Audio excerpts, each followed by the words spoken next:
Hello and welcome to Gadget Joe. Today we're unboxing the XPX Eisblock by Alphacool. So let's get straight into it.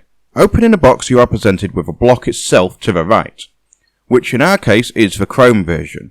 We opted for the Chrome version to fit the alter ego build that this unit is going into. However, more on the colour ranges later on in the video. For now we're going to take a look at the accessories included. Starting off, we have some mounting brackets for use on Intel sockets. The brackets to fix the unit to the board itself that sits on the rear side of the motherboard is made of plastic. However, it's a very strong plastic at that. Certainly doesn't feel like it would snap or fracture very easily. Of course, this would only be needed to use for certain platforms too. The actual mounting plate itself is made of aluminium and feels well made, and the chrome on this variant is absolutely faultless.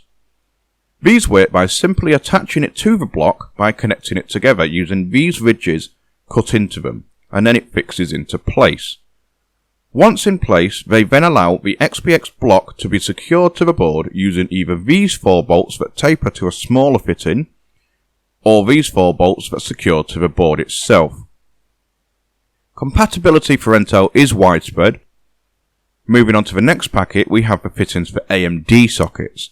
The brackets are once again manufactured using aluminium, and the chrome effect looks stunning. These attach to the block much the same way as the Intel brackets by clicking into place and locking in for a good grip. The bolts included for AMD are just for one variety, and that's because they attach to the mounting bracket you already have. It is possible to have them attached to a board that doesn't have a back plate, but you will need to use a retention module.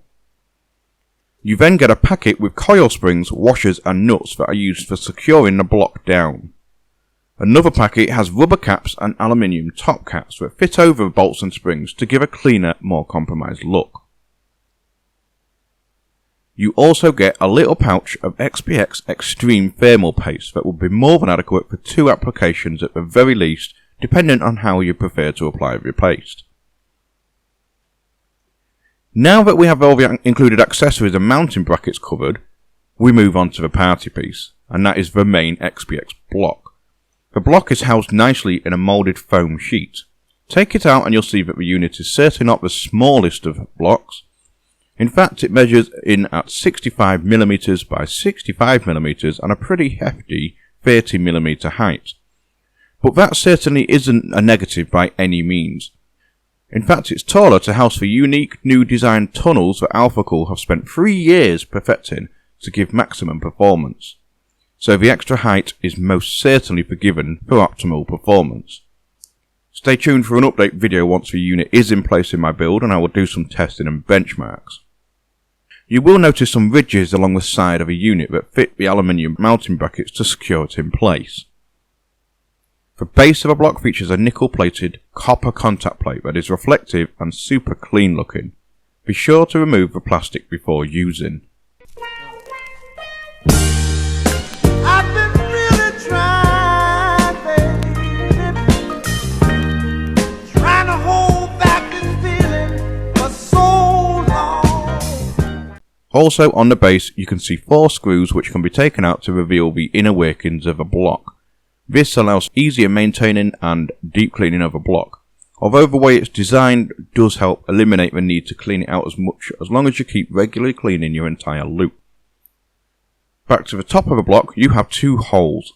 Left side is an input, right side is an output. The connections are 2 G1/4" connections, and they have more than enough space between them for even the larger 1/2" soft tubing fittings. Underneath the connections you have the iconic Alphacool logo in blue that looks fantastic. What's more is that you can connect it to a fan header using this cable here, and it will light up the LED backlight on the Alphacool logo. As I mentioned earlier, I received the chrome variant, which will best suit my build, but you can get it in many different colours. They currently come in chrome, deep black, silver matte and Titan grey. However, you can get modding kits that come in many colours that allow you to remove the housing of a block and replace with an alternative colour housing and screw caps. New colours are always being updated too. Overall, the XPX block is a stunning block and certainly is a showpiece. It will sit with pride on your system with maximum cooling performance. You can currently pick them up from the aquatuning website and also the ModMyMods site, which I will leave a description for both below. This has been my unboxing and overview of the Alphacool Eisblock XPX CPU cooler. A huge thanks to the guys over at Alphacool for sending it over to us, and stay tuned for much more Alphacool goodness and benchmarking by subscribing to the channel. If you liked this video, leave a thumbs up too. And until next time, goodbye for now.